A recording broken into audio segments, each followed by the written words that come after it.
Seteguk cappuccino, enak rasanya. Salam cappuccino. Saya kali ini mengajak teman-teman, Bapak Ibu Saudara-saudari untuk merenungkan bahwa rupanya sejak awal manusia tidak pernah namanya puas. Ketika dia beri ini, dia akan pingin yang lain. Bukan karena godaan setan, tapi memang dari dalam diri manusia selalu merasa tidak puas. Karena manusia awal yang diciptakan oleh Tuhan, yang secitra dengan Allah, rupanya punya keinginan lain, berbeda dengan maksud kisah penciptaan itu sendiri. Karena itu ketika sejak awal dia diciptakan, manusia selalu pingin. Ketika dia diberi ini, besok pasti dia minta lain. Kenapa? Manusia tidak pernah merasa namanya puas. Kita renungkan. Ketika Tuhan menciptakan Adam sendirian, Tuhan bilang, makanlah semua yang ada di dalam taman ini, silakan makan. Kamu berkuasa atas segala-galanya. Kekuasaan manusia diberi kepada Adam adalah kekuasaan yang mutlak. Kan dia bilang, berkuasalah atas semuanya. Kekuasaan itu dibuktikan dengan memberi nama.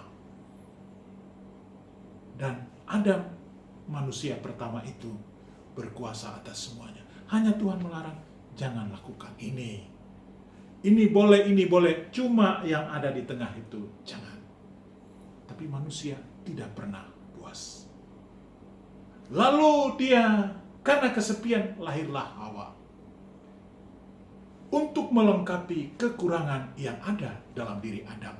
Karena Adam selalu mencari teman untuk bercerita.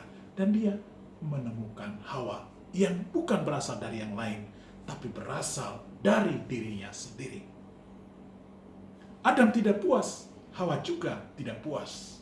Karena itu ketika datang ular menawarkan sesuatu yang berbeda, dia mengambil. Tuhan bilang jangan. Dan justru yang dilarang itu diambil oleh manusia yang pertama itu.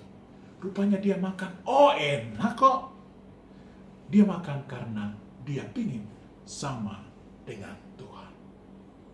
Karena selalu kalau kita bilang jangan, larangan itu selalu atau paling tidak 90% pasti dilanggar oleh manusia.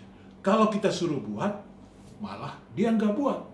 Tapi ketika kita melarang, selalu dibuat oleh manusia.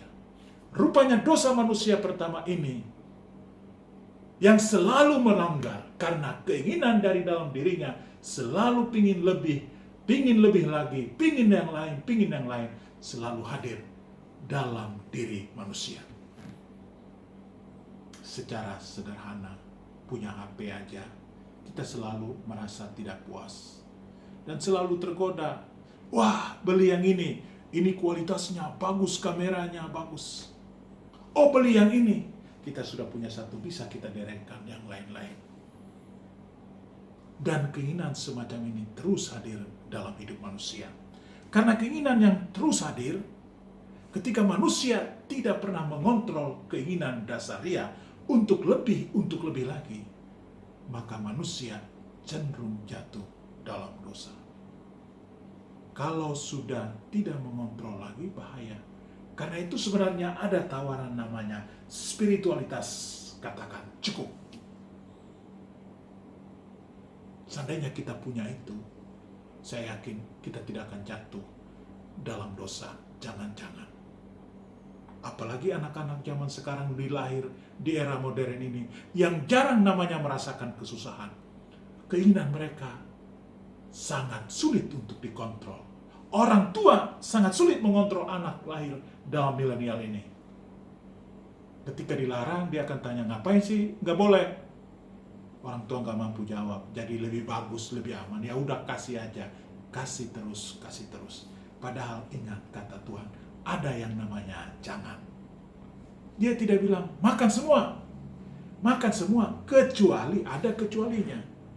Jadi dalam proses ini kita manusia masuk dalam Taman Eden yang dilengkapi semua, tetapi selalu ada namanya jangan. Jangan ini sekarang makin luntur. Anak-anak yang lahir zaman sekarang itu tidak pernah mengenal kata jangan. Kalau boleh, semua boleh. Karena itu kayaknya menderita sekali jadi orang tua zaman sekarang. Kalau orang tua zaman dulu lebih enak. Kalau dia sudah bilang jangan, anak tidak akan tanya.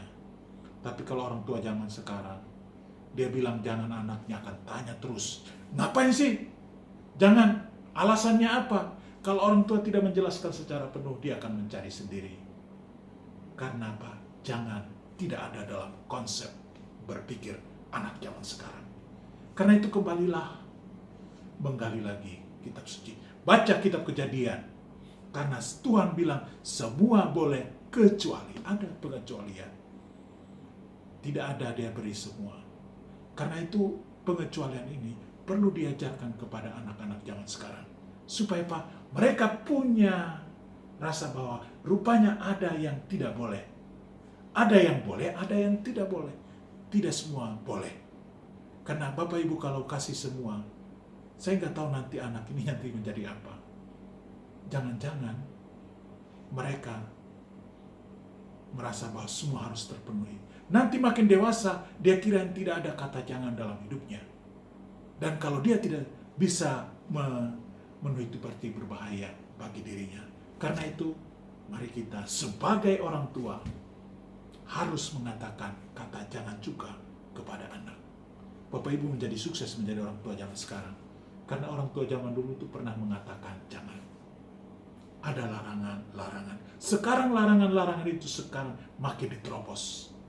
Karena bagi orang lebih bagus bebas daripada ada kontrol tertentu. Sebagai Romo yang belajar ilmu hukum, saya mengatakan memang harus ada jangan. Tidak bisa semua boleh. Karena itu mari kita berjuang untuk menempatkan kembali manusia dalam konsep penciptaan pertama. Tuhan memberi semua kecuali ada pengecualian yang tidak boleh dilakukan oleh manusia. Ada pengecualian yang tidak boleh dilakukan oleh anak. Tidak semua harus diberi. Orang tua boleh mengatakan tidak untuk ini, ya untuk yang lain. Saya kira cukup ya. Ingat, like, jempolnya itu ditekan, subscribe ditekan, supaya Anda bisa mendapatkan informasi terbaru. Seteguk cappuccino, enak rasanya. Salam cappuccino.